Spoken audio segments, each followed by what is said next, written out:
आपण पाहत आहात BCCN न्यूज. तुरीच्या भावात लक्षणीय वाढ. प्रति क्विंटल 8,600 रुपयांचा टप्पा पार. शेतकऱ्यांना दिलासा. अजून काही दिवस तेजी कायम राहणार असल्याचा व्यापाऱ्यांचा अंदाज. बुलढाणा जिल्ह्यात तुरीच्या दरात लक्षणीय वाढ झाली असून दर प्रति क्विंटल 8,600 रुपयांवर पोहोचले आहेत. या दरवाढीमुळे शेतकऱ्यांना मोठा दिलासा मिळाला आहे.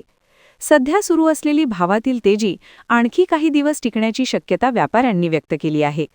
जिल्ह्यात खरीप हंगामात सुमारे 79,000 हेक्टर क्षेत्रावर तुरीची लागवड करण्यात आली होती. जिल्ह्यात कपाशी व सोयाबीन या पिकांमध्ये आंतरपीक म्हणून मोठ्या प्रमाणावर तुरीचे पीक घेतले जाते. मात्र यंदा सोयाबीनच्या उत्पादनात मोठी घट झाल्याने शेतकऱ्यांचे आर्थिक गणित कोलमडले होते. अशा परिस्थितीत तूर पिकाकडून शेतकऱ्यांची मोठी अपेक्षा होती. दरम्यान तुरीच्या उत्पादनात घट झाल्याने बाजारात आवक मर्यादित राहिली आहे. त्याचा थेट परिणाम दरवाढीवर दिसून येत आहे. बाजारात तुरीची उपलब्धता कमी राहून दरावर वाढीचा दबाव कायम असल्याचे चित्र सध्या पाहायला मिळत आहे.